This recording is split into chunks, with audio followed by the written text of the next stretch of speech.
예수는 말씀 태초부터 계셨고 모든 만물이 그로 말미암았네. 그분은 생명의 빛 살아 역사하시는 하나님.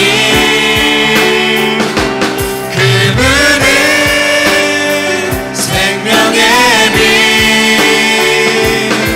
살아 역사하시는 주님.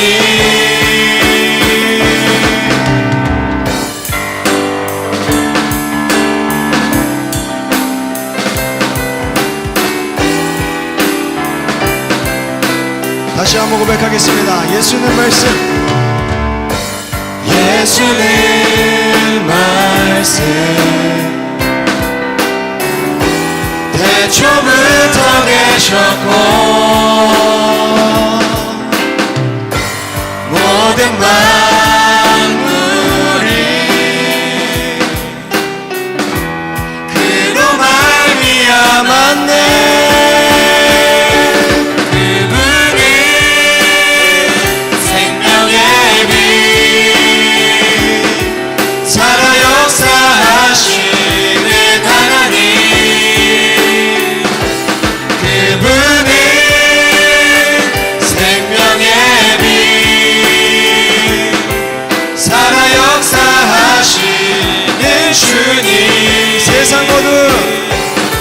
세상 어둠 권세 주께 굴복했네. 나 주님만을 섬기리. 그 말씀 속에 거하리. 그분은 생명의 빛 살아 역사하시는 하나님.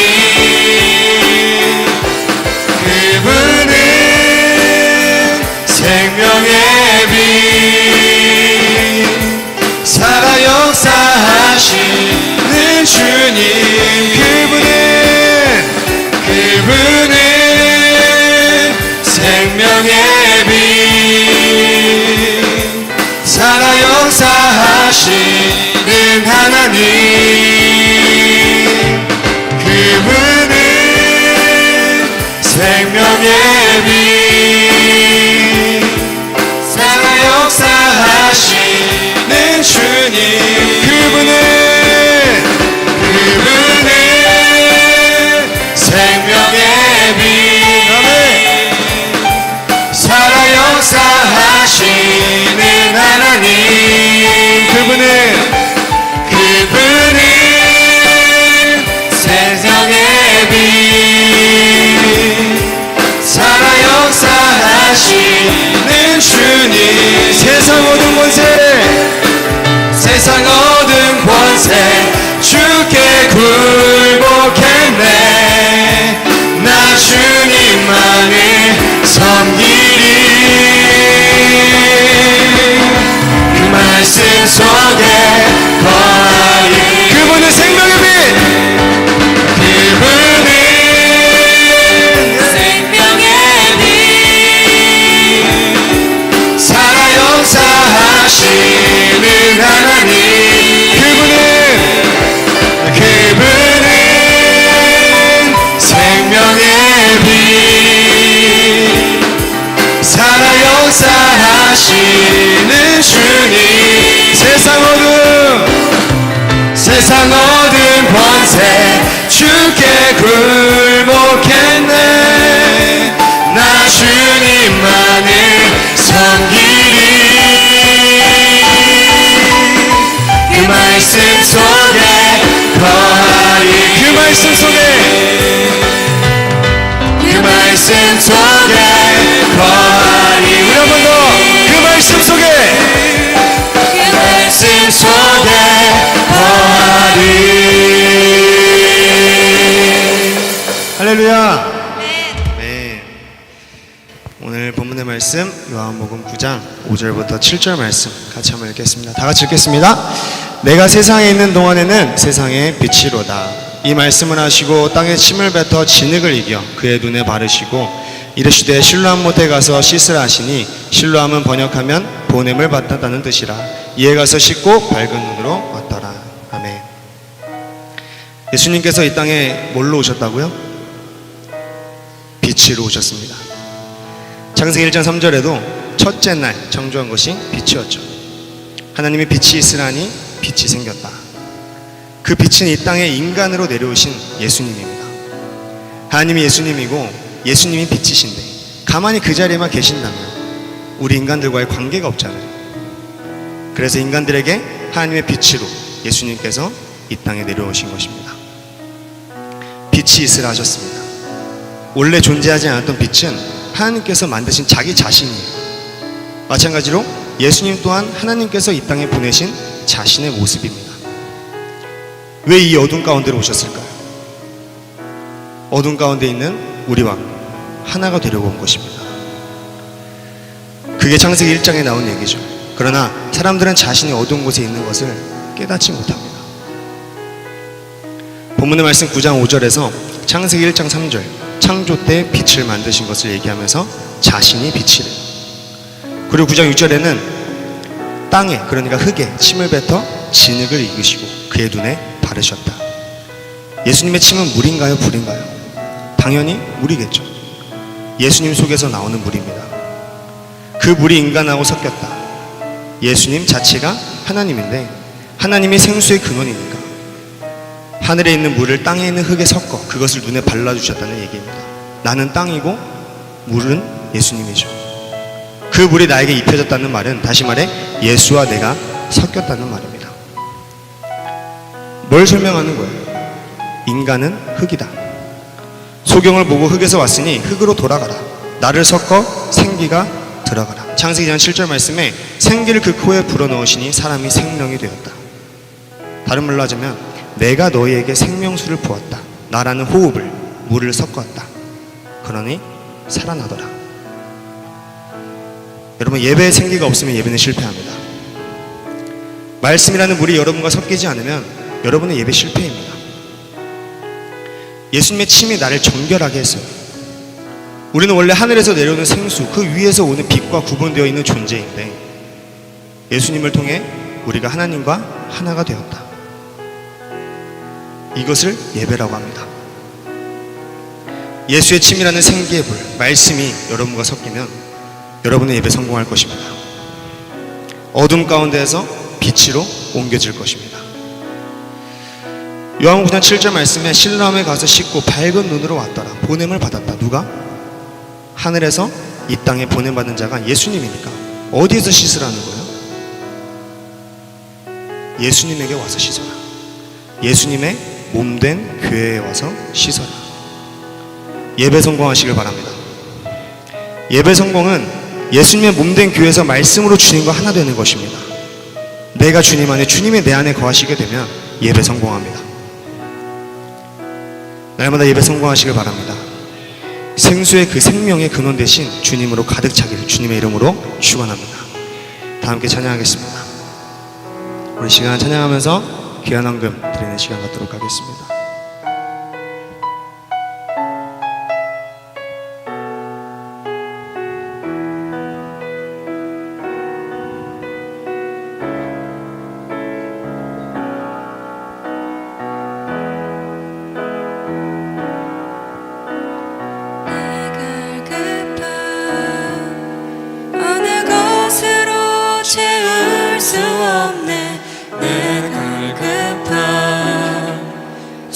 나의 심령에 내 갈급한 부르짖는 소리 들으소서.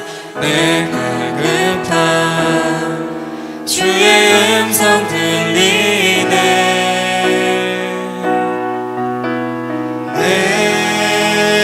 내게로 나오라.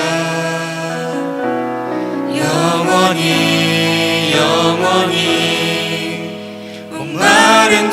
전혀 없으니 내게로 나오라.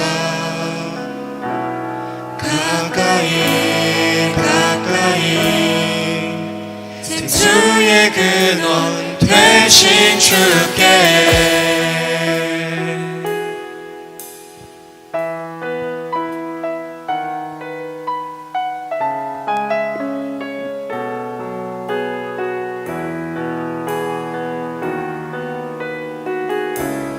다시 한번 고백하겠습니다.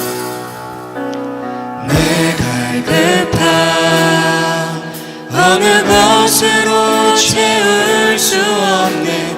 내 갈급함 상한 나의 심령에 내 갈급함 부르짖는 소리 들으소서. 내 갈급함 주의 음성 들리네.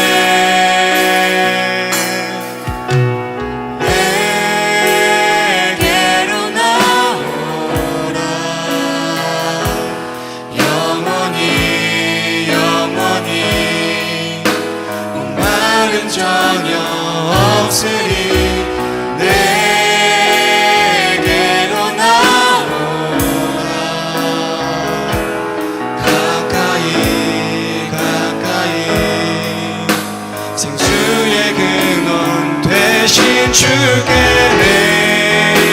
내게로 나오라. 영원히 영원히 목마름 전혀 없으리 내게로 나오라. 가까이 가까이 생수의 근원 되신 주께 내게로 나오라. 영원히 영원히 마름 전혀 없으리 내게로 나오라. 가까이 가까이 생수의 근원 되신 주께 내게로 나오라. 영원히 영원히 마름 전혀 없으니 내게로 나오라. 가까이 생명의 근원 생명의 근원 되신 주께 내게로 나오라. 영원히 영원히 마름 전혀 없으리 내게로 나오라. 가까이 가까이 우리 한번 고백하겠습니다. 내게로 나오라. 영원히 영원히 목마름 전혀 없으니 내게로 나오라. 가까이 가까이 생명의 근원 되신 주께. 우리 시간 기도하겠습니다. 우리 시간 기도할 때 생명, 그 생수의 근원 되신 주님, 이 예배 가운데 우리에게 말씀을 허락해 주시옵소서. 목마르지 않게 하여 주시옵소서. 말씀으로 가득 채워 주시옵소서. 기도하겠습니다. 주여!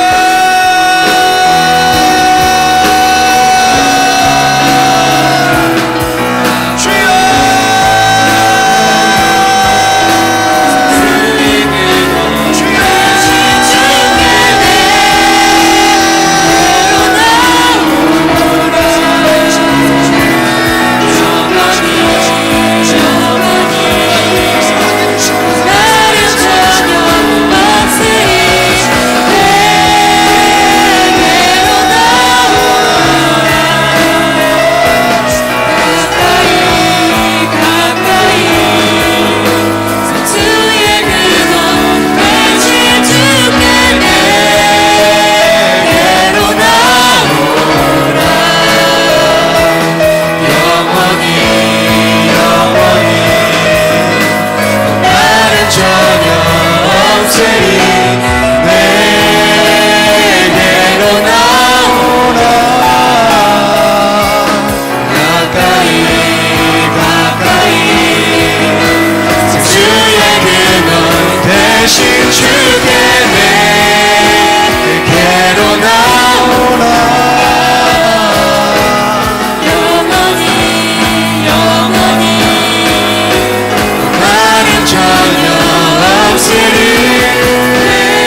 우리 하나님 아버지 사랑과 은혜를 감사를 드립니다.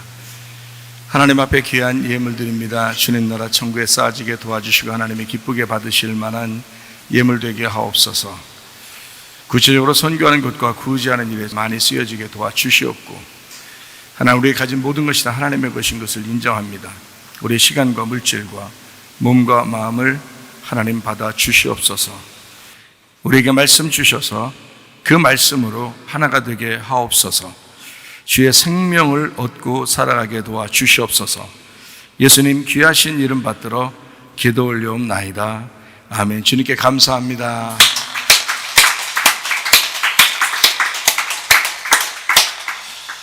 자, 오늘 말씀 같이 또 나누도록 하겠습니다. 요한계시록 21장 2절 그리고 22절 23절 말씀. 아내는 남편을 낳았다.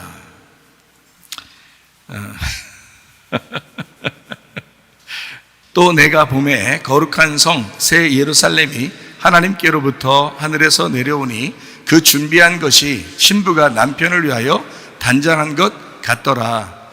성 안에서 내가 성전을 보지 못하였으니 이는 주 하나님 곧 전능하신 이와 및 어린 양이 그 성전이심이라.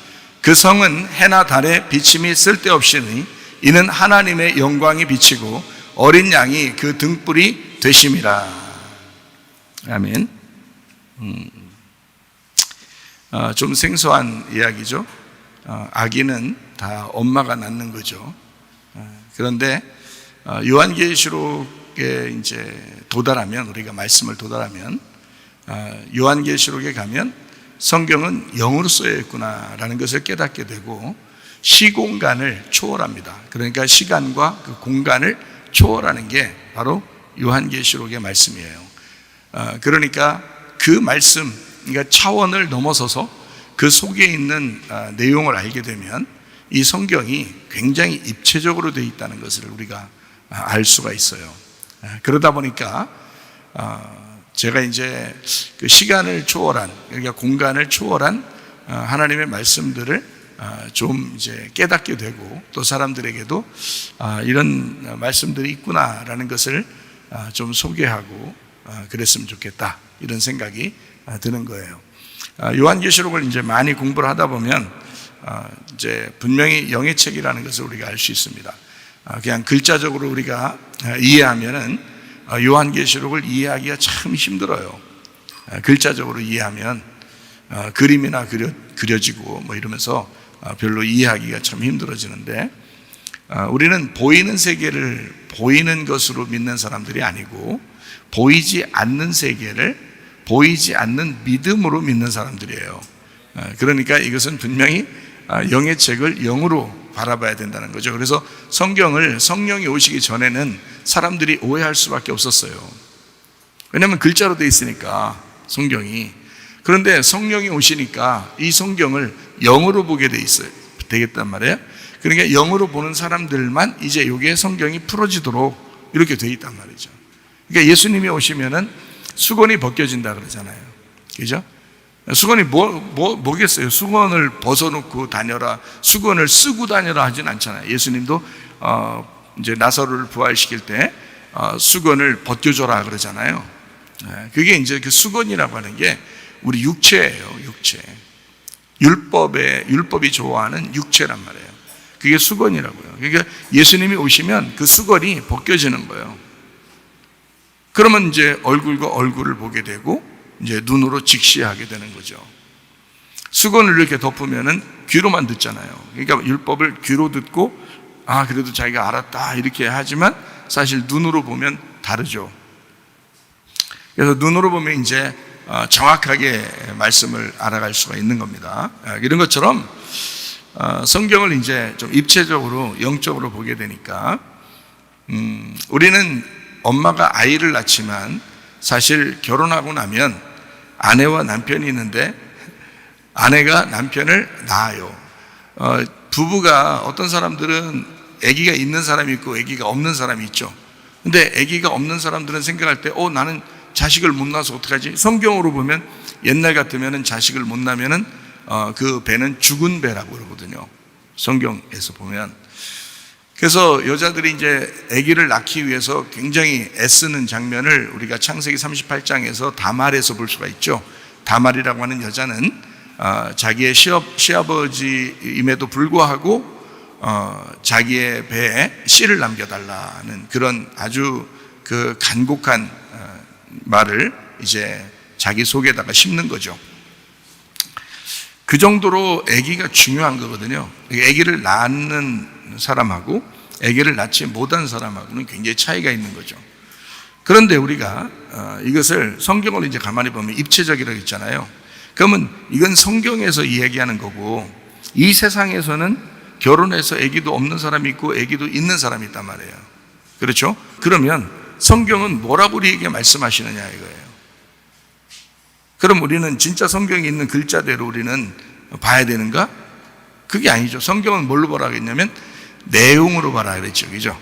내용으로, 의미로 봐야 된다, 이런 얘기를 했어요.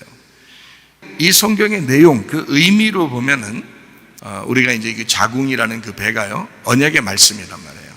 그럼 그 안에 이제 아들 둘이 있다 그랬어요. 그럼 언약의 말씀이 두 개가 있다 그랬어요. 선악과와 생명나무, 이렇게 두 개가 있다.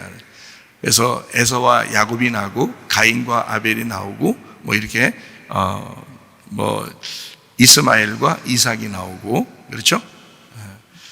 그리고 이제 다윗에게는 죽은 아들이 하나 있고, 그리고 이제 그 다음 솔로몬이 나오고, 이렇게 뱃속에서 그런 이제 이야기들을 우리가 볼 수 있어요. 그러니까 성경을 이렇게 가만히 보면 아이 낳는, 그러니까 아들을 갖는 축복에 대한 이야기, 그리고 땅을 갖는 축복에 대한 이야기, 이 두 가지로 축복을 이제 집약할 수가 있어요. 그러니까 하나님은 우리에게 땅을 허락하신다, 이게 하나 축복이고요. 그 다음에 아들을 주신다, 이게 이제 축복이에요. 그러면 땅이라고 하는 거는 이제 쉽게 얘기해서 성경의 땅이라고 하는 건 쉽게 얘기해서 나를 말하는 거예요. 내 마음을 얘기하는 거죠. 밭을 얘기하는 거예요. 밭을. 그러니까 그 밭이 좋은 밭을 주시는 것을 이제 축복이라고 하는 거죠. 그러니까 원래 길가밭이 있죠. 그 다음에 돌짝밭이 있죠. 그 다음에 가시밭이 있죠. 이거 다 이제 제거가 되면, 그 육체가 다 제거가 되면 좋은 밭이 되는 거거든요. 땅을 주신 거예요. 축복이 됐단 말이에요. 좋은 땅이 됐다, 이 말은 축복을 받았다, 그 말이에요. 성경의 축복은 땅과 아들이란 말이죠. 그러면 내 마음의 밭이 땅이고, 그게 좋은 밭 되면 그 좋은 밭에 뭘 심어요? 아들을 심는 거예요. 그 씨를 심는 거란 말이에요. 그러니까 여기 사람들 얘기하는 게 아니에요, 성경은. 사람들이 성경에 나와 있는 대로 괜히 문자적으로 너무 많이 치우쳐 있다고요. 그것이 율법이라고 그러는 거라고.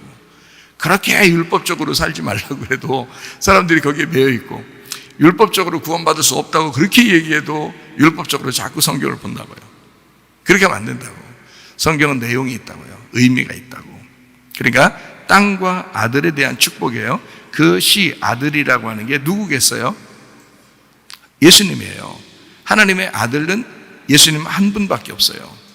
우리는 다 딸이야. 우리는 다 딸이라고.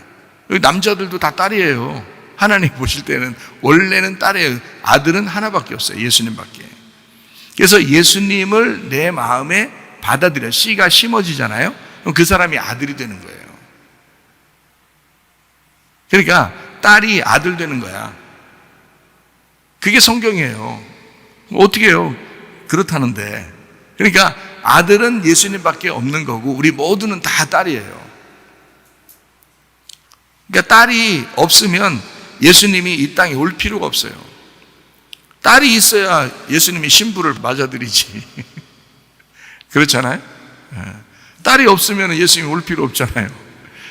딸 구하러 오는 거예요. 신부 구하러. 아들 구하러 오겠어요? 예수님이 아들인데? 그거 안 되지. 딸을 구하러 오는 거예요. 여자를 구하러 오는 거예요.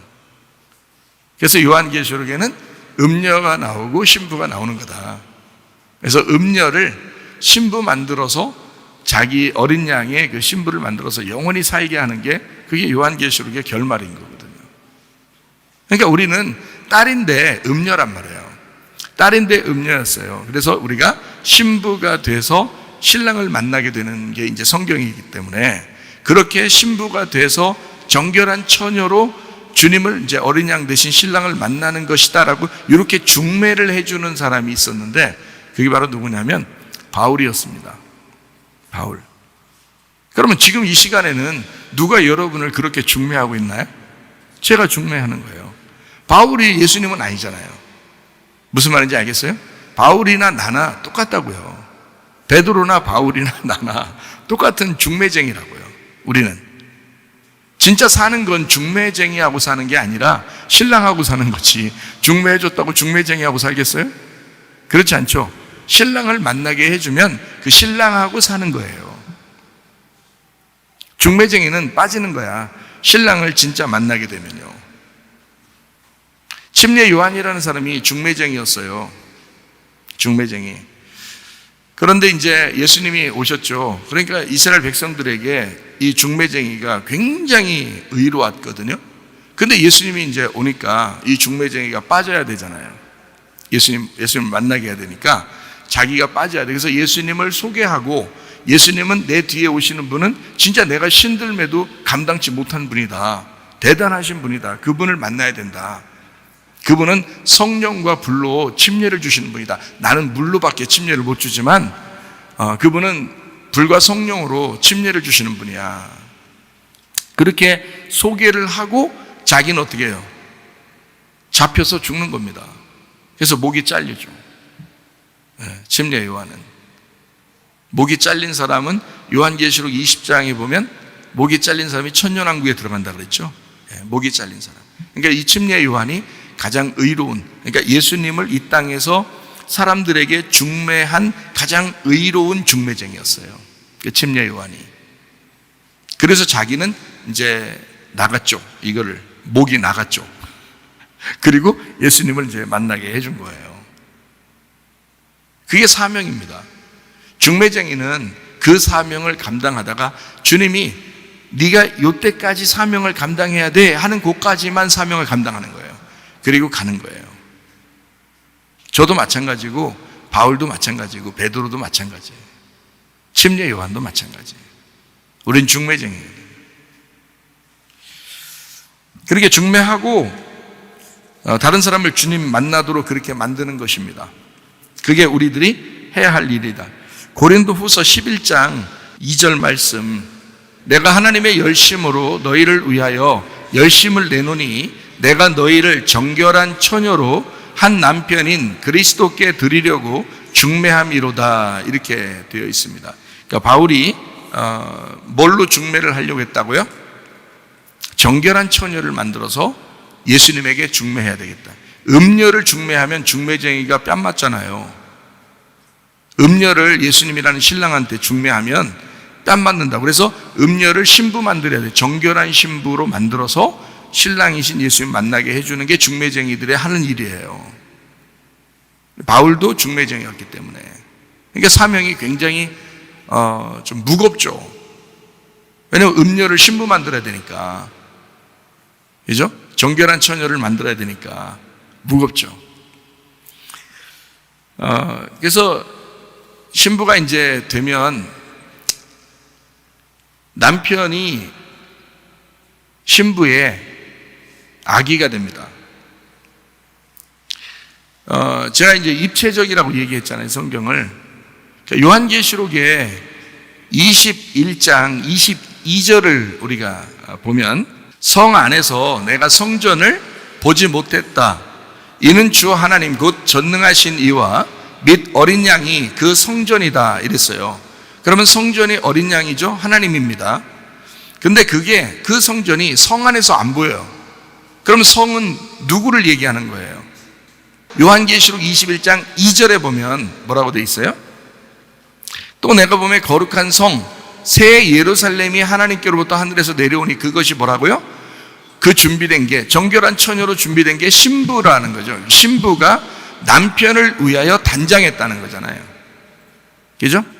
그러면 성은 여자고, 그죠?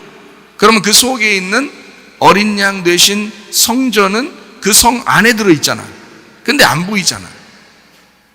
그렇죠? 그러면 그 신부 안에 들어가 있는 거예요. 맞죠? 자, 교회 안에 예수님이 꼭 계십니다.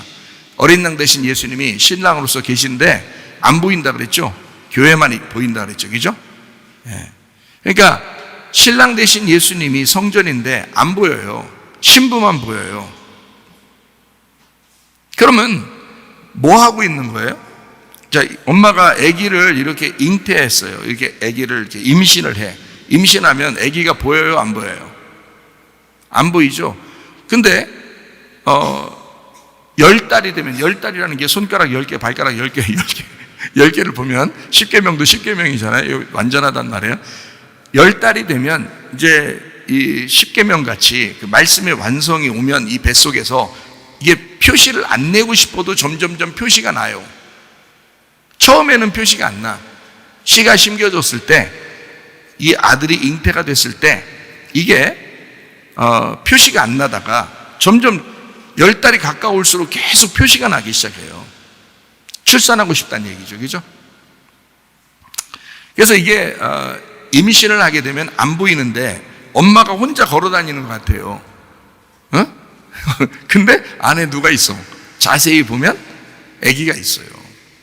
그러면 아기를 임신할 때부터 엄마 입맛이 바뀌어요, 안 바뀌어요? 바뀝니다. 엄마 입맛이 바뀌어요. 아기 입맛으로 바뀌어요. 아기가 좋아하는 것으로 바뀌어요. 속에 아기가 먹고 싶은 거로 엄마 입을 바꿔놔요. 그러니까 주인이 누구였던 거예요? 주인이 그때부터 누가 되는 거야? 아기가 들어왔는데 주인이 누가 돼요? 아기가 주인이 되는 거예요. 여러분, 부부가 결혼을 하잖아요. 그럼 남편과 아내가 있어요. 주인이 누굴까요? 남편이에요. 주인이 남편이잖아. 근데 이 여자가 남편의 아이를 씨를 받아서 아이를 임신했더니 그 아이가 엄마의 주인이 되더란 말이에요. 그럼 이 아이는 나중에 뭐가 되기 위해서 여기서 지금 자라나고 있는 거예요? 아기를 엄마가 지금 낳잖아. 아기 엄마 낳는데 그 나면 그 아기는 이 뱃속에서 뭐가 되기 위해서 준비가 되고 있냐고. 뱃속에 들어갈 때부터 뭐 한다고? 엄마를 자기 맘대로 한다고. 자기가 주인 됐다고. 그러면 이 아이는 지금 뭐가 되려고 지금 나오는 거예요? 주인 되려고 나오는 거예요. 이 엄마의 주인 되려고 나오는 거야. 그러면 부부가 결혼하면 누가 주인이라고? 남편이 주인이라며. 그렇죠? 그런데 엄마가 임신을 했더니 그 속에 임신한 그 아이가 엄마의 주인이 되네. 근데 엄마의 주인 노릇하려고 애가 태어나요. 그래서 애가 태어나자마자 엄마가 다 어떻게 해요? 다 섬겨주고 다 책임져 주죠. 누가 주인인 거예요? 네, 아기가 주인인 거예요. 주인님, 주인님 그러면서 주인님 그러면서 기저귀도 갈아주고 밥도 먹이고 다 알아서 해줘요. 치워주기도 하고요. 옷도 입혀주고 뭐 사달라면 다 사주고요. 주인이니까. 그러니까 아기가 태어나서 항상 주인이야. 알고 보면 자식이 아니야. 늘 주인이야. 그러니까 부모는 계속 섬겨주다 판나는 거야. 계속 섬겨주고 책임지고 그러다가 판나는 게 그게 부모인 거예요. 가만히 생각해 보면 그렇죠? 그러니까 우리는 부모니까 막 효도 받아야 된다 그러잖아요. 그런데 알고 보면 계속 섬기고 있는 거야. 자녀를. 부모라는 죄인이 부모가 죄인 돼서 그래요. 그래서 자녀를 무조건 섬기는 거야.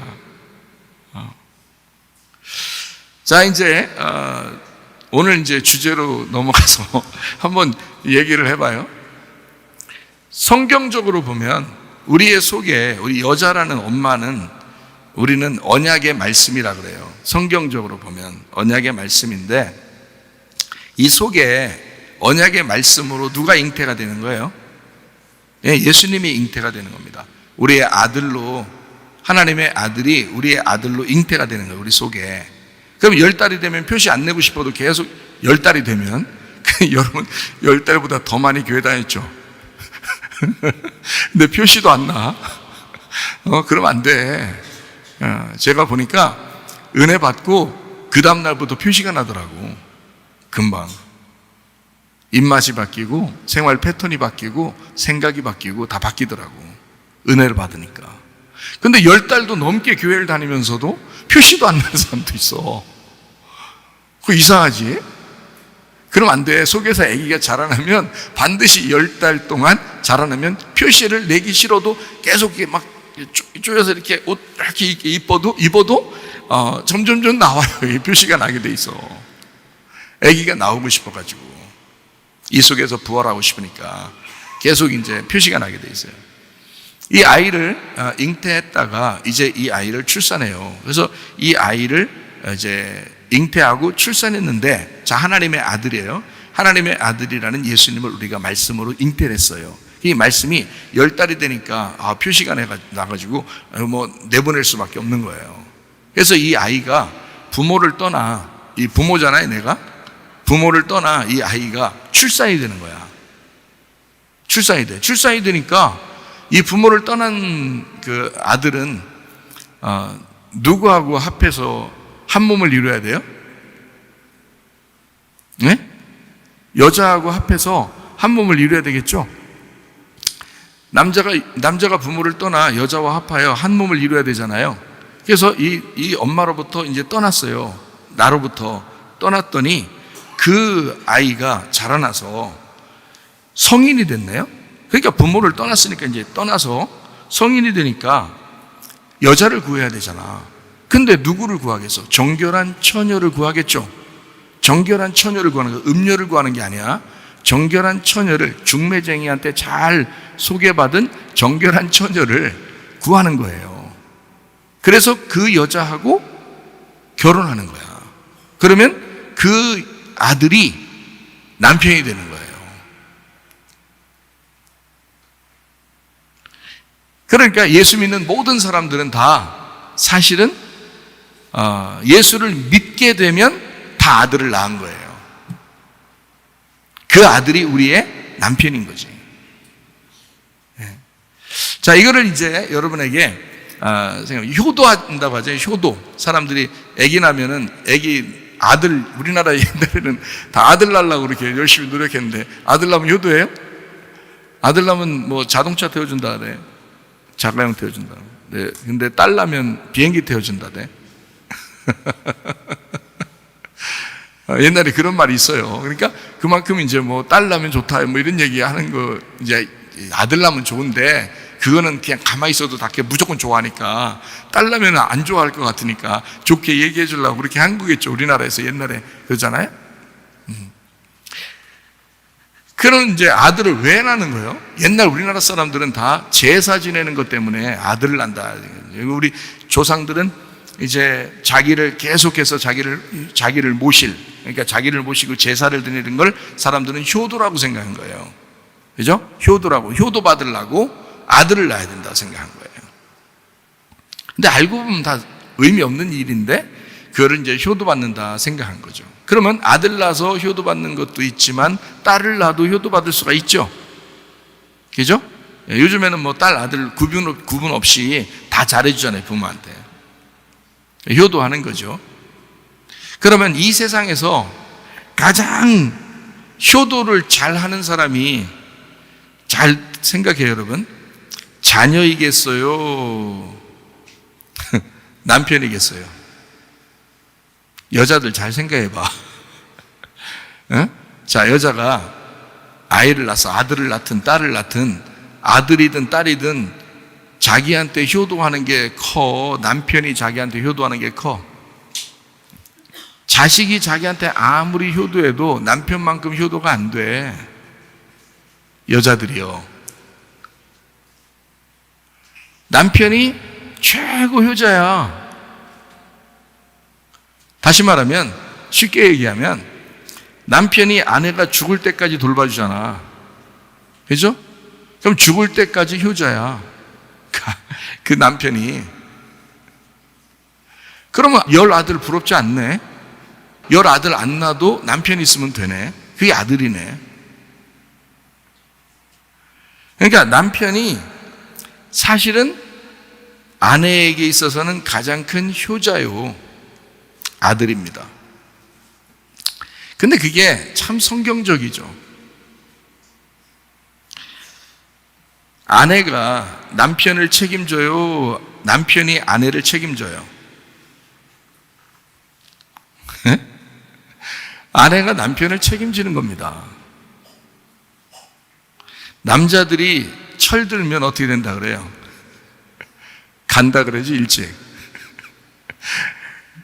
근데 여자들은 원래 철이 좀 있는가 봐요. 철분을 많이 먹어서 그런가. 하여튼 여자들이 철이 좀 있는 것 같아요, 남자들보다. 남자들은 결혼해도 철이 없어요. 투정 많이 합니다. 그 여자들이 그런 철 없는 남자를 계속 키워나가죠. 남편을 계속 키워나가는 겁니다. 여러분, 사람들이, 여자들이 참 성경을 모르면 남편에게서 뭘 그렇게 받으려고 그래요. 그게 철없어서 그래요. 그게 여자가 남자를 키워나가는 거예요. 성경적으로는.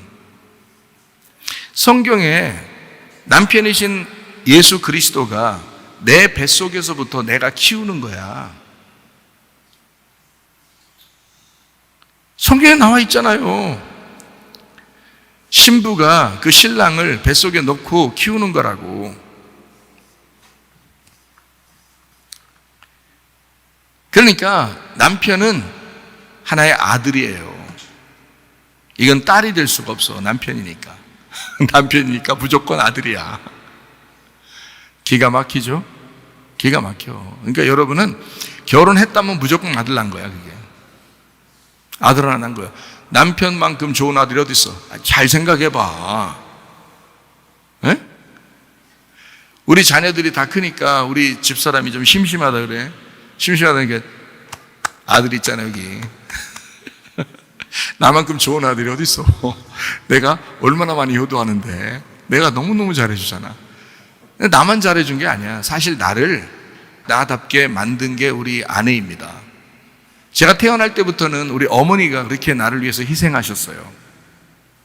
어머니가 저를 위해서, 그냥 어머니라고 하는 건 아들을 위해서 무조건적인 희생과 무조건적인 섬김과 무조건적인 책임을 지는, 그렇게 해서 나를 이제 키웠고, 이제 아내를 만나게 해서 이 아내가 나를 이제 키워나간 거예요. 나는 사실 뭐 자라나면서 이 세상에서 우리 또래쯤에 대해서는 애정결핍 없는 사람 많지 않습니다. 그리고 뭔가 좀 결핍이 돼서 뭔가 좀 힘들어하고 문제가 있는 것이 참 많았어요. 그러니까 문제들이 없는 사람들이 많지 않아요. 그러니까 나름대로 투정하고 싶고 막무가내로 그렇게 생활할 때가 참 많았는데, 그거를 끝까지 참고 한 번도 나에게 반대하지 않고 끝까지 받아주고 용납해주고 용서하고 사랑해주고 책임진 사람이 우리 집사람이 우리 사모님이에요. 한 번도 저에게 반대하지 않았습니다. 제가 얼마나 율법적이고 힘들고 괴로운 일 많아가지고 막 그냥 말이 좋은 말로 투정이지 진짜 승질내고 함부로 살고 아무렇게나 내가 살았는데, 그런데 우리 이제 집사람이 어머니처럼, 그러니까 어릴 때의 어머니가 있고, 그리고 다 커서 또 하나의 어머니가, 엄마가 나를 키우듯이 그렇게 키워낸 거예요. 그래서 제가 이렇게 목사 생활을 할 수 있었던 겁니다. 주님을 만나서 다시 회복했는데, 그 아내를 그렇게, 그 아내의 그 속에 있는 내용, 아내가 어떠하냐라고 하는, 그리고 나 때문에 얼마나 힘들어 했는지를 주님께서 제가 은혜 받을 때 싹 다 보여줬어요. 제가 엉엉 울었습니다. 제가 다시는 그렇게 살지 않으리라. 뭐 결심도 했지만 주님이 그렇게 만들어 놓으시더라고요. 그래서 이런 말씀들을 깨달은 겁니다. 이런 말씀들이 막 깨달아져요. 아내는 나의 아내이면서 나의 딸이면서 또 나의 엄마가 되는 거예요. 그러니까 나의 모든 투정을 다 받아줬죠. 엄마가 진짜 나를 위해서 그렇게 희생하고 나를 섬기고 나를 책임지고 나를 지지하고 용납해 주니까 나도 평생을 효도하고 싶은 거예요. 내가 우리 아내한테 그랬어요. 내가 평생을 아들로서 효도하리라. 나만큼 잘 효도하는 사람 없을 거예요. 우리 아내한테 물어보세요. 아내는 남편을 낳은 것이다. 나를 나로서 살도록 낳아준 거죠. 그게 아내입니다. 그걸 제가 아니까, 성경적으로 이걸 아니까 제가 이 아내한테 아내가 잘해달라고 얘기 안 해도 내 평생을 그렇게 살고 싶은 거예요. 물론 우리 어머니가 계시죠. 그래서 저한테는 우리 어머니가 어머니로서의 삶을 어떻게 자식을 위해서 사는지 저한테 가르쳐 주신 분이고요. 첫 번째로. 그래서 저는 두 어머니를 통해서 내가 만들어졌다. 하나는 나를 태어나게 하신 어머니고, 그리고 내가 장성해서는 내 아내가 나의 엄마가 돼서 나를 또 돌보고 지켜주고 섬기고 책임지고 사랑해 주더라. 그 두 여인을 통해서 내가 나라는 사람이 성장하고 커나가더라는 거예요. 이게 성경적입니다. 자, 이 성경을 여러분에게 같이 이제 좀 나누겠어요. 몇 가지. 창세기 2장 18절 말씀입니다. 여호와 하나님이 이르시되 사람이 혼자 사는 것이 좋지 아니하니 내가 그를 위하여 돕는 배필을 지으리라. 홀로 있던 외로운 나를, 내가 만약에 우리 아내를 만나지 못했고 혼자 산다고 생각해 보세요. 얼마나 힘들겠어요? 얼마나 외롭겠습니까? 그렇죠? 그런데 내가 이렇게 외로운 나를 구제해 준 것이 누구예요? 내 아내예요. 여러분, 결혼을 아직 앞둔 우리 청년들이요, 총각들이요, 여러분이 결혼하는 순간 여러분은 구제받은 것입니다. 그러니까 아내가, 여자가 여러분을 구제해 준 거예요. 성경에 나와 있잖아요. 홀로 있던 그 외로운 남자를 여자가 나올 때 구제해 주더라. 창세기 2장 24절 25절인데요.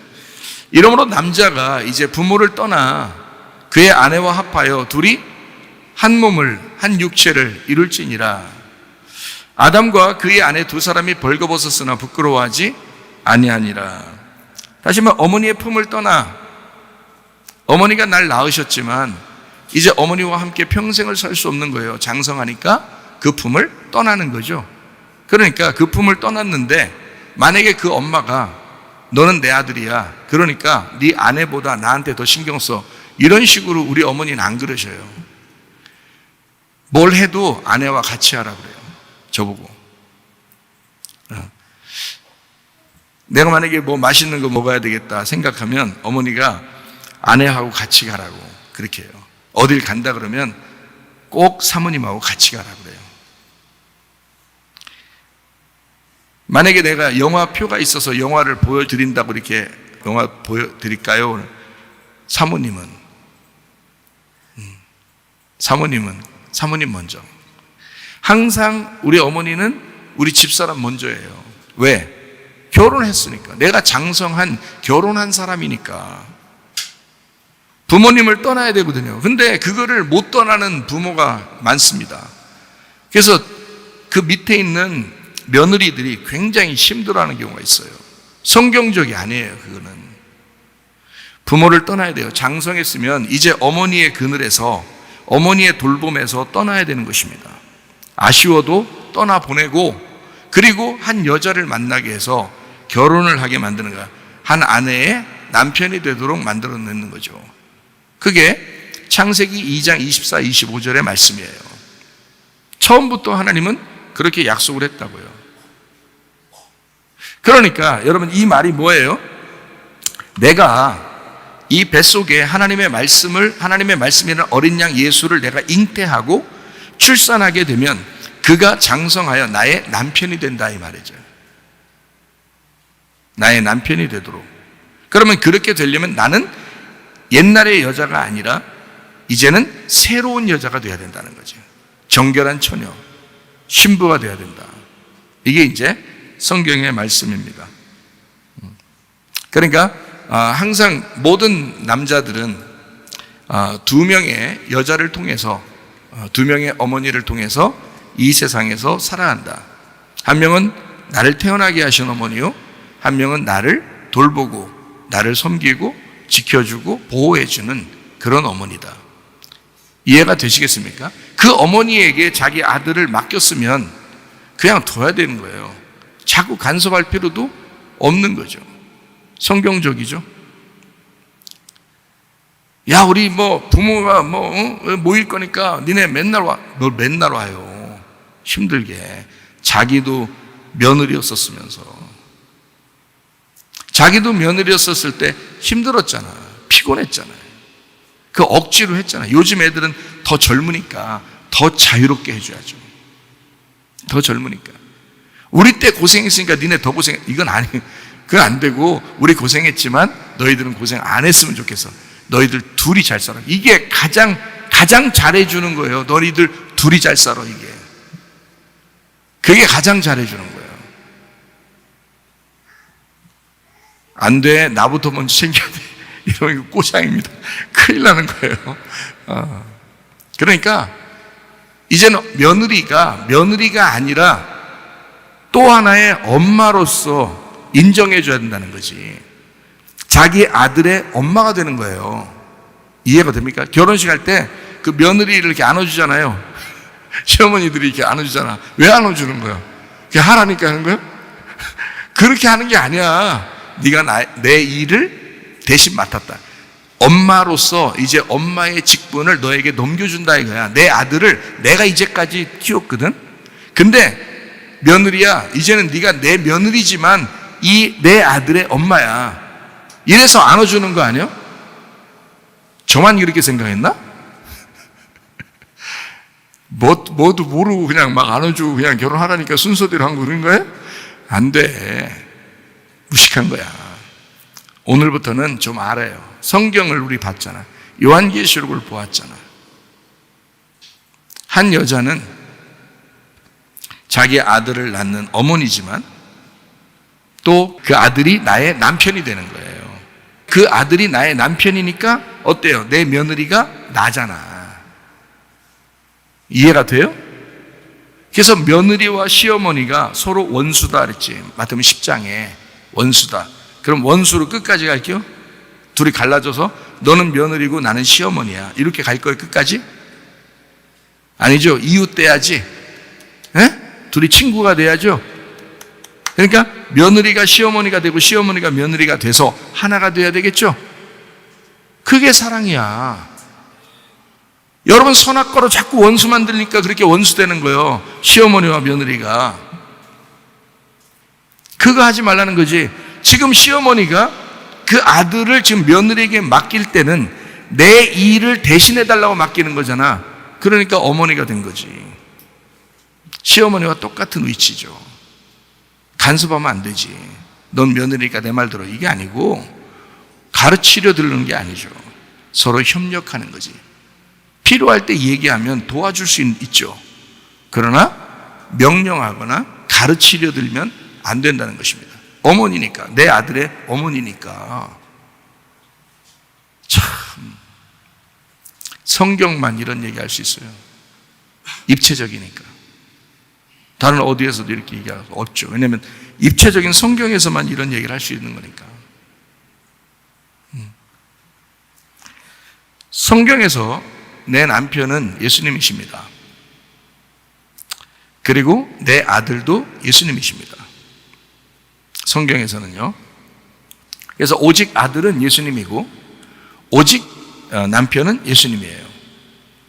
나는 어머니고 아들을 잉태하는 어머니고 그리고 그 남편의 아내예요. 자, 어때요? 이해가 되셔요? 무슨 말인가? 자, 창세기 3장 6절. 여자가 그 나무를 본즉 먹음직도 하고 보암직도 하고 지혜롭게 할 만큼 탐스럽기도 한 나무인지라. 여자가 그 열매를 따먹고 자기와 함께 있는 남편에게도 주매 그도 먹은지라. 하와입니다. 하와라는 이 여자가 선악과 먹었다 이렇게 되어 있습니다. 창세기 41장 50절 말씀. 흉내 들기 전에 요셉에게 두 아들이 나되 곧 온의 제사장 보디베라의 딸 아스낫이 그에게서 낳은지라 이렇게 되어 있습니다. 제사장이라고 하는 중재자 보디베라라고 하는 사람의 딸 아스낫이라는 사람이 요셉의 아내예요. 그러면 애굽의 제사장이니까 뭐 좋은 여자는 아니죠. 근데 요셉이라는 사람이 아내로 맞이해 드렸어요. 그리고 그렇게 소개가 됐어요. 그래서 그렇게 아내로 맞이하게 됐거든요. 요셉이라고 하는 이 사람 아들 둘을 낳죠. 하나는 므낫세, 하나는 에브라임을 낳습니다. 그 누가 난 거예요? 이 여자가 난 거예요. 아스낫. 이 여자가. 요셉이 다른 부인이 있다는 얘기가 없어요. 이 여자가 그렇게 난 겁니다. 여자가 형편없는 여자지만 다시 말하면 애굽에 있는 제사장이고 요셉은 가나안 땅에서 온 하나님의 백성이에요. 근데 그 여자를 만나서 아기를 낳았어요. 첫 번째 아들을 므낫세라 그러고 두 번째 아들을 에브라임이라 그랬습니다. 요셉이라는 이름이 요세프, 그가 더할 것이다 라는 말이고 야사프에서 나온 단어인데 더하다, 증가하다, 모이다, 배가 되다 이런 의미입니다. 그래서 두 배로 이렇게 나온, 그래서 므낫세, 에브라임으로 두 개로 이렇게 나오게 되죠. 므낫세라는 게 메나쉐, 잊게 한다라는 말이고요. 나샤, 잊어버리다, 제거하다에서 나온 단어입니다. 그러니까 이 말은 십자가의 죽음으로 잊어버린다. 모든 죄가 사라진다. 모든 고통과 슬픔이 사라진다. 라고 하는 요셉이 첫 번째 의도적으로 므낫세 이름을 지은 것입니다. 아들을요. 자기가 슬펐잖아요. 진짜 감옥에도 갇히고 죽을 뻔하다 살아나고 진짜 죽음 가운데서 온 사람이에요. 그 모든 것을 잊어버리고 자기를 이제 팔았던 그 형들의 모든 죄도 다 잊어버리는, 예수님도 우리를 위해서 십자가 지시면서 모든 죄를 다 제거하시고 다 이루시고 다 없애버렸죠. 그렇게 하고 난 다음에 에브라임이라는 아들을 낳아요. 이 에브라임이 에프라임 두 배의 과일입니다. 두 배의 과일. 에프라트에서 왔어요. 열매를 많이 맺는다 해서 왔습니다. 그러니까 므낫세와 에브라임을 통해서 이 요셉은 두 아들을 통해서 하나는 죽음을, 하나는 부활을 의미한 것입니다. 그러니까 요한복음 1장 14절 말씀이 육신이 돼서 우리 가운데 거하시며 우리가 그의 영광을 보니 아버지의 독생자의 영광이요 은혜와 진리가 충만하더라. 말씀이 육신이 돼서 왔어요. 왜요? 죽으러요. 예수님이 죽으러. 그러면 이 말씀이 어떻게 돼요? 부활하죠. 그게 요셉이라고요. 그러니까 요셉이 말씀이 육신이 돼서 이 땅에 오신 예수님을 그대로 반영해서 나오는 말씀이에요. 그러니까 예수님의 아버지가 누가 돼야 되겠어요? 요셉이 돼야 되는 거야. 왜냐하면 요셉이 아들 둘을 낳죠. 죽음과 부활을. 그죠? 말씀이 육신이 돼서 오신 예수님의 아버지는 요셉이 돼야 되는 거지. 그래서 아버지 이름이 요셉인 거예요.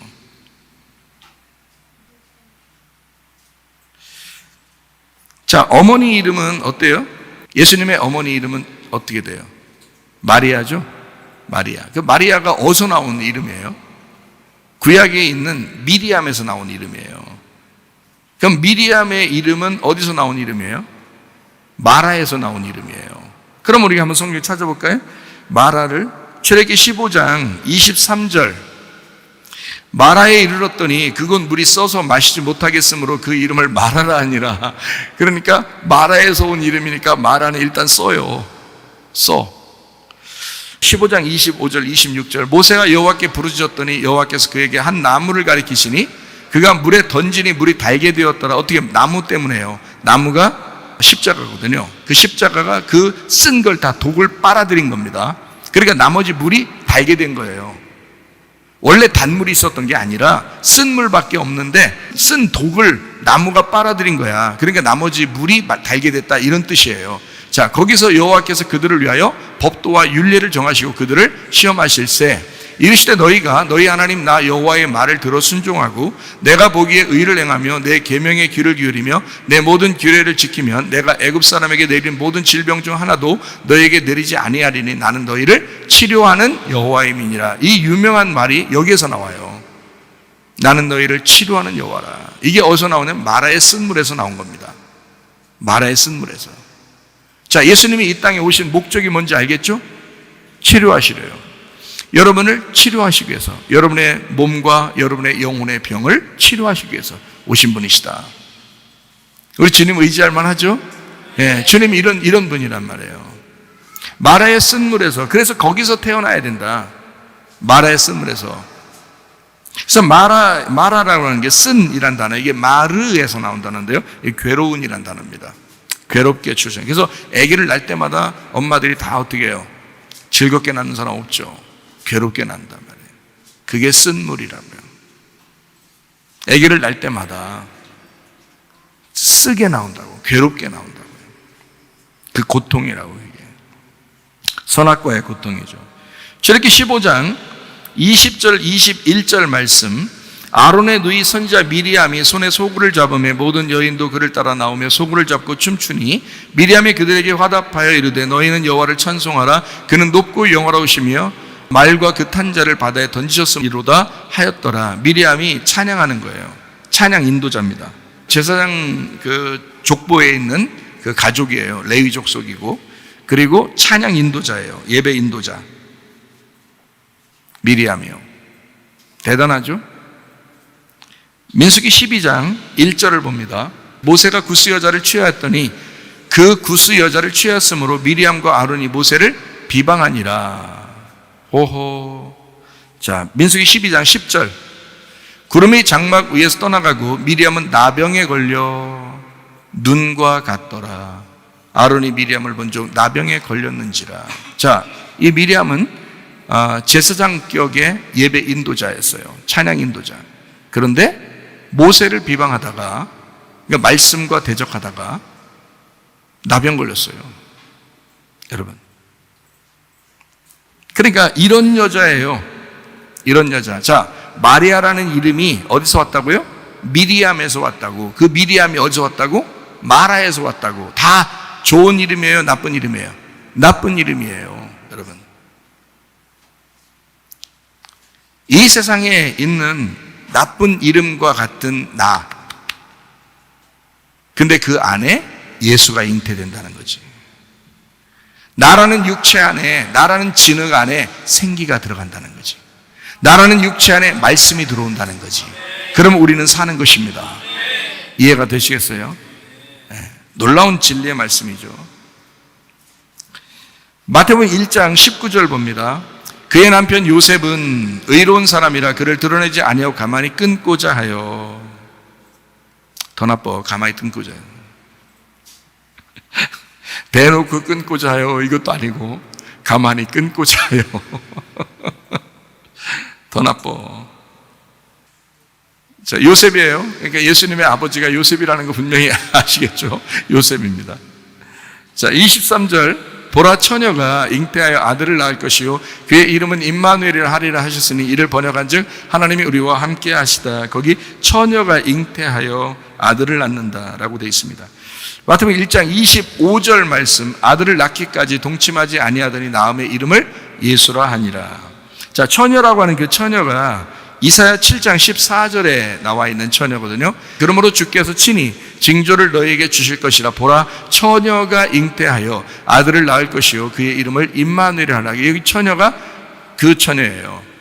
여기 처녀가, 그러니까 예언된 처녀가 그 처녀 마리아예요.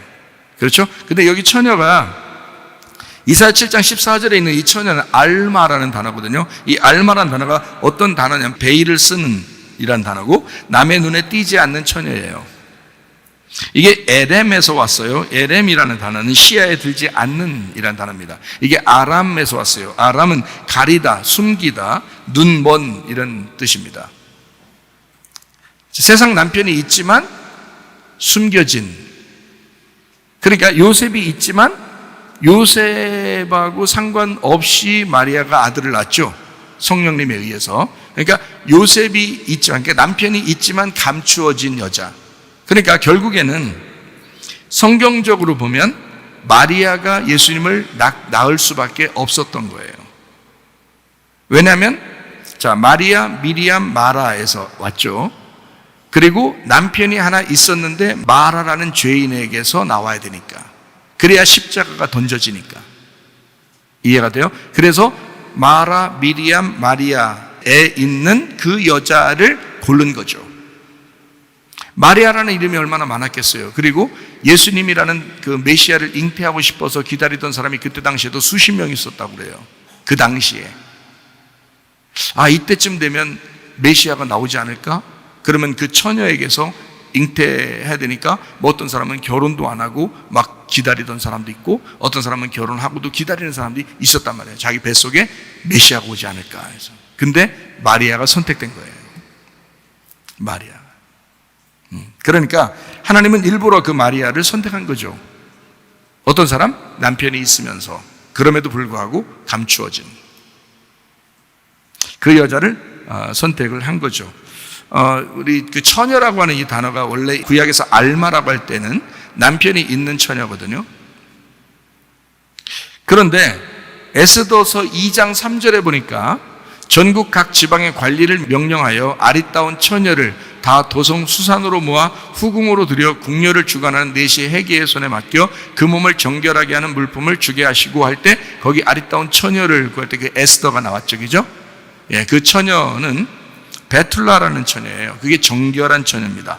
신부예요. 분리된 신부를 말할 때 베툴라라고 써요. 그러니까 이사야 7장 14절에 나와 있는 보라 처녀가 잉태하여 아들을 낳을 것이요 할 때 그 예수님을 낳을 것이요 하는 것은 진짜 순수하고 깨끗하다라고 해서 쓴 게 아니란 말이에요. 남편이 있어야 하고 그 남편이 있어야 되는 그 여자가 대신 감추어져 있어야 된다, 이런 얘기예요. 베일에 쓴, 사람들이 모르는, 그러니까 사람들이 상상하지도 못하는 여자가 나오는 거죠. 그게 마리아예요. 그러니까 여러분의 구원받는 게, 여러분 속에 하나님의 아들이 잉태되는 게 상상이나 어디 할 수 있겠습니까? 여러분 같은 사람한테 하나님의 아들이 잉태된다면 그게 상상이나 할 일이냐고요. 상상할 수 없는 일이 벌어진 거예요, 이 마리아가. 요셉과 마리아가 예수님을 낳게 됩니다. 그리고 이 예수님이 십자가에 죽으시죠. 십자가를 죽으시고 다시 부활하셔요. 그리고서 그 예수님이 주님과 그리스도가 되는 것입니다. 자, 봐요. 마리아도 포함해서 모두 다 구원을 받아야 되니까, 마리아가 아기를 잉태했다고 해서 예수님을 태어나게 했다고 해서 예수님의 어머니가 됐다고 해서 그냥 자동적으로 구원받는 게 아니에요. 예수님이 죽으시면서 그 여자도 구원을 받아야 되는 거예요. 누가복음 2장 35절 말씀, 또 칼이 내 마음을 찌르듯 하리니 이는 여러 사람의 마음의 생각을 드러내려 함이니라 하더라. 자, 누구한테 한 얘기냐면 마리아한테 한 얘기예요. 마리아한테. 네 가슴 찢어질 거야. 너 네 마음 찢어질 거야. 누구 때문에요? 그 아들 때문에. 네 아들 때문에 네 가슴이 찢어질 거야. 실제로 이런 일이 있었죠. 실제로 이런 일이 있어요. 찢어진 가슴을 안고 살아가고 있는 이 마리아의 진짜 남편이 되기 위해서 예수님께서 십자가를 지시는 겁니다. 잘 생각해봐요. 이 마리아는 예수님을 잉태했습니다. 그리고 출산하고 이 아이를 키웠습니다. 그런데 결국 십자가의 그 죽으심 아래서 그 여자가 드디어 그 아들의 아내가 되는 거죠. 예수님이 남편이 되시는 겁니다. 참 놀라운 일이죠. 요한복음 19장 25절, 예수의 십자가 곁에는 그의 어머니와 이모와 글로바의 아내 마리아와 막달라 마리아가 이 마리아가 참 많아요, 이름이. 마리아가 원래 이름이 많아요. 그렇단 마리아. 요한복음 19장 27절 말씀, 또 그 제자에게 이르시되 보라 내 어머니라 하신대 그때부터 그 제자가 자기 집에 모시니라 이랬습니다. 제자 요한과 그 어머니를 연결시켜 주는 것입니다. 그죠? 너의 어머니야 이러죠. 너의 어머니야. 요한이라고 하는 사람은 예수님의 제자예요. 이제 우리로 말하면 지금 우리들과 같은 것입니다. 주님의 교회를 말하는 거죠. 너의 어머니야. 자기를 이제까지 길러낸 어머니, 그 어머니가 이제는 그 아들을 죽음에 이제 가게 됐잖아요. 그 아들이. 그러니까 이 아들과 결별이죠. 그러니까 다른 아들을 이제 해줬다. 도의적인 면에서 이렇게 생각하는 사람도 있던데 그게 아니고 그 어머니의 아들, 그 아들이 요한이 됨으로써, 자 봐요. 예수님이 이제 십자가 못 박혀 돌아가시잖아요.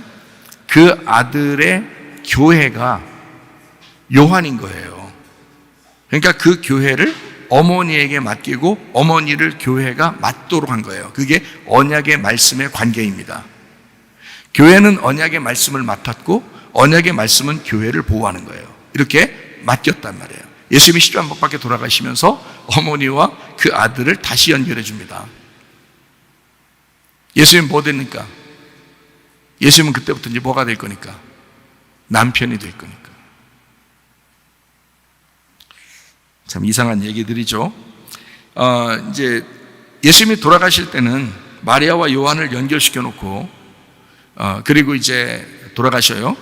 그래서 20장 16, 17절에 보니까 예수님 부활하시고 첫 번째 만난 사람이 또 마리아예요. 마리아. 그러니까 이상하죠, 그죠? 자, 태어날 때도 마리아, 죽을 때도 마리아, 부활할 때도 마리아예요. 성경은 이상하게 되어 있죠, 그죠? 이상한 게 아니라 마리아가 우리면서 나이면서 내가 아들을 잉태하고 출산하면서 그 아이를 길러내고 그 아이의 아내가 되도록 만들어 놓는 거예요. 그게 마리아라는 비밀입니다. 요한복음 20장 16, 17절에 예수께서 마리아야 하시거늘 마리아가 돌이켜 히브리 말로 라보니 하니 이는 선생님이라는 말이라. 예수께서 이르시되 나를 붙들지 마라, 붙들어 놓지 마라. 여기다가 내가 아직 아버지께로 올라가지 아니하노라. 너는 내 형제들에게 가서 이르되 내가 내 아버지 곧 너희 아버지 내 하나님 곧 너희들의 하나님에게로 올라간다 하라. 어떻게 됐다는 얘기예요? 서로 하나가 됐다는 얘기예요. 제자들과 그 마리아와 예수님이 하나가 됐다는 얘기예요. 내 아버지 너희들의 아버지 내 하나님 너희들의 하나님에게 올라간다 하라. 영으로 하나가 됐다는 얘기예요. 요한계시록 21장 2절 말씀, 또 내가 보매 거룩한 성소의 예루살렘이 하나님께로부터 하늘에서 내려오니 그 준비한 것이 신부가 남편을 위하여 단장한 것 같더라. 정결한 신부로 준비된다는 얘기죠. 21장 22절 23절 말씀, 성 안에서 내가 성전을 보지 못하였으니 이는 주 하나님 곧 전능하신 이와 및 어린 양이 그 성전이심이라. 그 성은 해나 달에 비침이 쓸데없으니 이는 하나님의 영광이 비치고 어린 양이 그 등불이 되심이라. 이 성 안에 성전이 있었다. 어린 양이 등불 되셨다. 등불이 꺼지면 어떻게 돼요? 어둠이죠. 어둠이 되면 음녀가 된단 말이에요. 그러면 바알 숭배를 하게 되는 것입니다. 예배가 바뀌는 거예요. 예배가 등불이 꺼지지 않았을 때의 예배와 등불이 꺼졌을 때의 예배는 간단하게 이 얘기예요. 등불이 꺼지지 않고 예배를 드리면 신부의 예배고요. 등불이 꺼지고서 예배를 드리면 음녀의 예배가 되는 것입니다. 무슨 말인지 알겠죠? 그러니까 등불 꺼지지 않는 성이 돼야 되겠죠. 물론 예수님은 등불이 꺼지지 않을 것입니다. 다시 말하면 등불이 꺼지지 않을 것이다. 등불이 계속돼서 영원히 꺼지지 않을 거야 라는 것은 절대 너희들을 포기하지 않을 거야. 왜냐하면 내가 너희의 남편이니까. 내가 너희의 아들이고 내가 너의 남편이고 내가 너의 주인이니까. 주님은 우리에게 등불이 되시겠다라는 얘기예요. 누가복음 11장 27절 28절 말씀입니다. 이 말씀을 하실 때에 무리 중에서 한 여자가 음성을 높여 이르되 당신을 뵌 태와 당신을 먹인 젖이 복이 있나이다 하니 예수께서 이르시되 오히려 하나님의 말씀을 듣고 지키는 자가 복이 있느니라 하시니라. 무슨 말이냐? 이 말이 하나님 말씀을 듣고 지키는 자가 복이 있다, 그냥 복 받았다 이런 얘기야? 그런 얘기 아니에요. 잘 봐요. 여기 뭐라고 돼 있어요? 당신을 뵌 태와 당신을 먹인 젖이 복이 있나이다 그랬죠? 27절에. 그죠? 그랬더니 28절에 뭐라고 했다고요? 그거 아니야. 나를 직접 잉태하고 나를 출산하고 나에게 젖을 먹인 자가 마리아야. 근데 그 마리아가 중요한 게 아니고 이 말이에요. 그게 복이 아니고 뭐가 진짜 복이냐면 말씀을 듣고 지키는 자가 복이 있는 거야. 그러면 이 말씀을 듣고 지키는 자가 뭐 한다는 거예요? 말씀을 듣고 지키는 자가 복이 있어. 이 말은 이어서 써놨잖아요. 27절하고. 그 말은 무슨 뜻이냐고. 그러니까 말씀을 듣고 지키는 자가 아들을 잉태 출산하는 자야 라는 말이죠. 말씀을 듣고 지키는 자가 남편을 잉태하고 출산하는 자야. 다시 말하면 네가 언약의 말씀이 될 거야. 네가 말씀을 듣고 지키는 자가 언약의 말씀, 어린 양 되신 예수님의 어머니면서 어린 양 되신 예수님의 아내가 될 거야. 그러니까 복이라고 그러지. 당신을 직접 잉태하고 당신을 직접 출산하고 당신을 직접 젖을 먹인 자가 진짜 복받은 건데, 마리아 대단하다, 동정녀 마리아 동정녀 마리아 하면서 이렇게 막 대단하게 여기지만 예수님은 그렇게 말하는 게 아니라고요. 그거 중요한 거 아니야. 그거 아니야. 진짜 복은 뭔지 알아? 말씀을 듣고 지키는 자가 내 어머니고 말씀을 듣고 지키는 자가 나의 아내인 거야. 그 말이에요. 그게 진짜 복이지. 무슨 말인지 알겠죠? 엄마는 아들을 낳습니다. 아내는 남편을 낳았습니다. 아들 예수님은 지금도 계속 우리가 낳아야 합니다. 남편 예수님은 지금도 계속 우리가 낳아야 합니다. 왜냐하면 말씀이니까. 내가 언약의 말씀이니까. 언약의 말씀은 그 아들을 계속 출산하는 거지. 그 아들을 계속 키워내는 거지. 그 말을 다른 말로 말하면 마태복음 25장 4절의 말씀, 슬기 있는 자들은 그릇에 기름을 담아 등과 함께 가져갔더니 등불 꺼뜨리지 않는 사람, 이 얘기예요. 등불 꺼뜨리지 않는 사람. 출애기 13장 22절 말씀, 낮에는 구름기둥 밤에는 불기둥 백성 앞에서 떠나지 아니하니라. 밤에는 불기둥이 떠나지 아니하니라. 사도행전 2장 3, 4절, 마치 불의 혀같이 갈라지는 것들이 그들에게 보여 각 사람 위에 하나씩 임하여 있더니 그들이 다 성령의 충만함을 받고 성령이 말하게 하심을 따라 다른 언어들로 말하기를 시작하니라. 성령 충만, 불의 혀같이 갈라져서 꺼지지 아니하는 불. 요한계시록 1장 20절 말씀, 네가 본 것은 내 오른손에 7별의 비밀과 또 7 금촛대라. 7별은 7 교회의 사자요 7 촛대는 7 교회니라. 7 등잔대가 뭐라고요? 교회라고요. 그럼 교회가 뭔데요? 언약의 말씀, 어머니라고요. 이해가 돼요? 그리고 교회가 뭔데요? 신부, 아내잖아요. 주님의 아내. 주님의 아내이면서 그 어머니잖아요. 이해가 되겠어요? 그 교회라고요. 7 등잔대, 곧 주님의 교회. 그 등잔대는 그냥 등잔대로서만 있으면 의미가 없어요. 그 위에 불이 켜져야 되는 것입니다. 등불이 있어야 되는 거예요. 그게 핵심이에요. 등잔대는. 다시 말하면 우리 교회는 하나님의 그 아들의 어머니, 그러니까 그 남편의 아내는, 그 아들의 어머니는, 그 남편의 아내는 등불이 계속 켜 있어야 된다는 거예요. 그래서 그 등불이 뭐라고 그러냐? 요한계시록 21장 22절 23절 읽고 마치도록 하겠습니다. 성 안에서 내가 성전을 보지 못하였으니 이는 주 하나님 곧 전능하시니와 및 어린 양이 그 성전이 되시는데 그 성은 해나 달의 비침이 쓸데없어. 왜냐하면 이는 하나님의 영광이 비치고 그의 어린 양이 뭐가 되기 때문에? 등불이 되기 때문에. 그러니까 그 등불과 등잔대는 남편과 아내이면서, 이해가 되겠어요? 하나님의 아들과 어머니의 역할이란 말이에요. 언약의 말씀을 맡아 살아가고 있는 여러분과 제가 그리스도 예수를 낳고 그리스도 예수가 나의 남편이 되어서 영원히 나의 주인으로 살게 하는, 그래서 이 등불이 계속 꺼지지 않도록 하는, 이 말씀이 계속 언약의 말씀으로 빛이 비춰지게 하는 삶을 살다가 주님 만나시기를 바랍니다.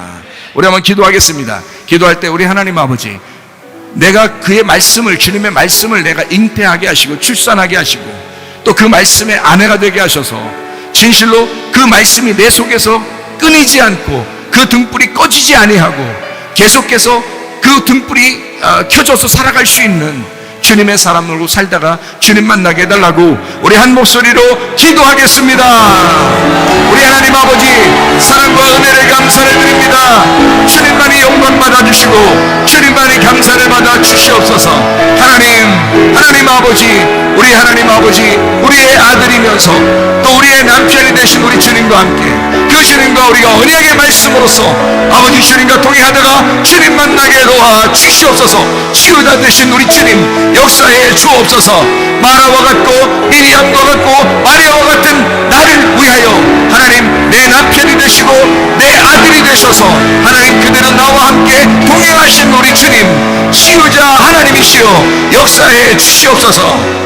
비염은 떠나갈지어다, 아토피 떠나갈지어다, 위장병 떠나갈지어다, 어지럼증 사라질지어다, 두통은 사라질지어다, 류마티스 관절은 떠나갈지어다, 어깨 통증 사라질지어다, 허리 디스크, 목 디스크 떠나갈지어다, 심장병 온전해질지어다, 각종 종양 암권이 떠나갈지어다, 감기 몸살 온전해질지어다, 협착증 사라질지어다, 건성 피부 온전해질지어다, 이명은 사라질지어다, 장면을 질환 온전해질지어다, 식도염 사라질지어다, 유력의석 떠나갈지어다, 전일선 온전해질지어다, 우울증, 불면증과 환자의 두려움보다 초조 다 떠나갈지어다, 음란, 거짓, 도끼, 미움, 욕심은 다 떠나갈지어다. 정결한 신부가 되어 그리스도 한 분 되신 남편만 의지하며 살다가 주님 만나게 도와 주시옵소서. 예수님 귀하신 이름 받들어 기도 올리옵나이다.